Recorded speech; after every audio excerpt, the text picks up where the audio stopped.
there is a misunderstanding among people that once a couple are engaged, it's a done deal.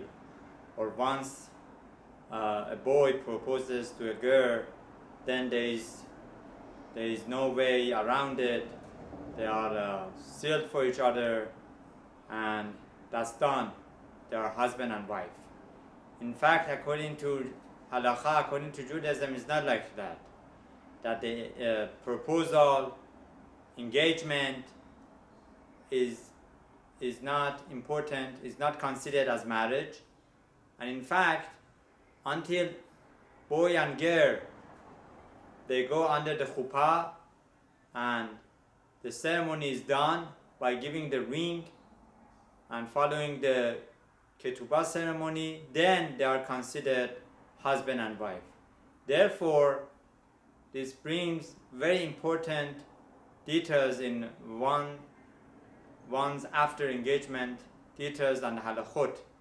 According to the halakha, according to the Jewish code of law, this boy and girl that they got engaged, they are not allowed to conduct together like husband and wife in terms of seeing each other, talking to each other, going out to places together, spending time, and this in fact creates a lot of problems. That Harav Shlita explains that this is asur, this is prohibited according to halakha, that this boy and girl who just got engaged, now they go to semachot, they go to happy occasions, they go to weddings, they go to engagements, they go to places, they go vacationing together, and they even come sometimes touching each other. This is asur, this is prohibited. There is no understanding of husband and wife until marriage. There is no validity, or there is no confirmation of this achdut, like coming together as being husband and wife.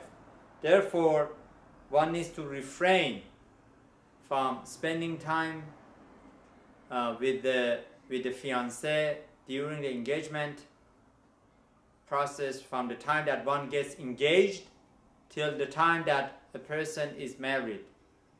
So what about going to choose places?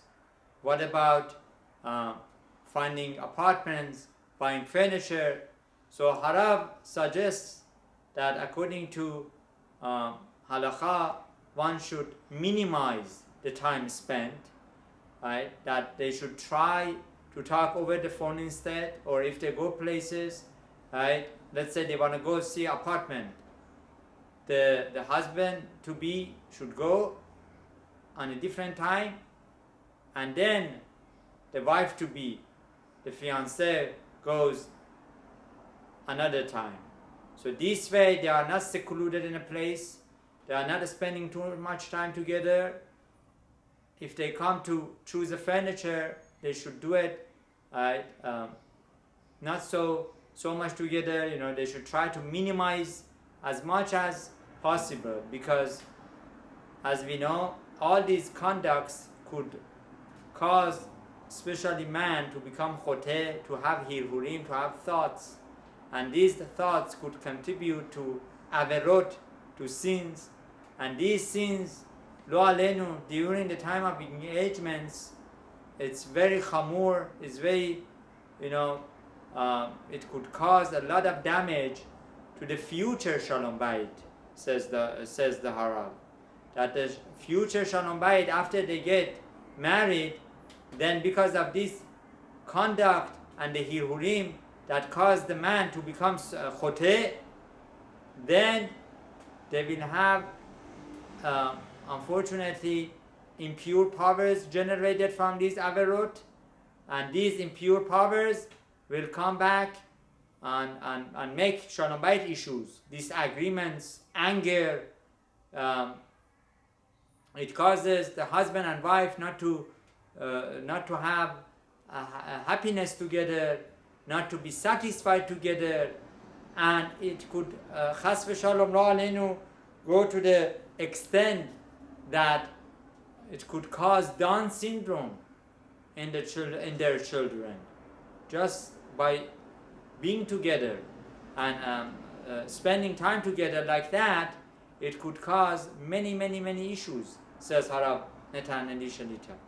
So these are the things that could happen, midah keneged midah, for a person that spend time during engagement with the husband to be or the wife to be, the fiancé, and causing the hirhurim and averot. Now this is midah keneged midah because they were not supposed to be together. Now it's going to take away the engagement. That time of the engagement, they need to be like two strangers, not being together all the time. It's not spending so much time back and forth together, because as we know, this could cause hirhurim and thoughts.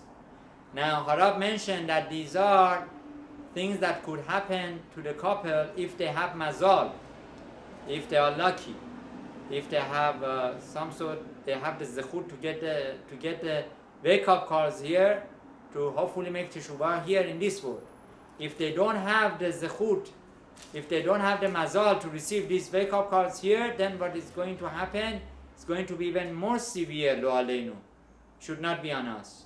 That what will happen, Hashem will reserve the punishment, the revenge, the punishment will come after this life, after 120 years. And who wants that?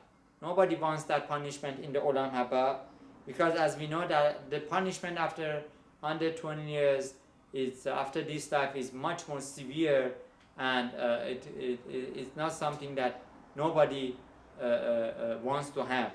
So if somebody wants to have nachat from children, to see their success, that they be successful, they be happy, they be healthy, one should refrain from spending too much time in the engagement period, during the engagement time, and then just have it the way that our Chachamim did back in years ago in Turkey, that after they would get engaged, or in many other places like among Hasidim, it's still very much popular that once they get engaged, they don't talk to each other that much. Maybe they talk over the phone, maybe they talk through a shaliach, through a messenger. They get the things done for marriage. After marriage, then they're husband and wife. They can spend as much as time they want. So this is something that one needs to understand, that the blessing will come through limiting these conducts, these spending time together, and after the wedding there will be so much sweet times, right? So much easy times that people will not constantly have all sorts of agmat nefesh, right? That they worry about this, they worry about that. These are perhaps could be because of this avera, that they spend time together during the engagement. And who wants that? Nobody wants that. In the older days, even people had difficulties. They had Yisurim, but the difficulties in Yisurim were not as much as today. And perhaps this is something that one needs to keep in mind, that in order to have good children, tzaddikim, tzadkaniot, that they are righteous, one should refrain from spending too much time, right? Unnecessary time during the engagement with the fiancé, that Be'ezat Hashem in the Zechut there will be a lot more blessings to come. Amen.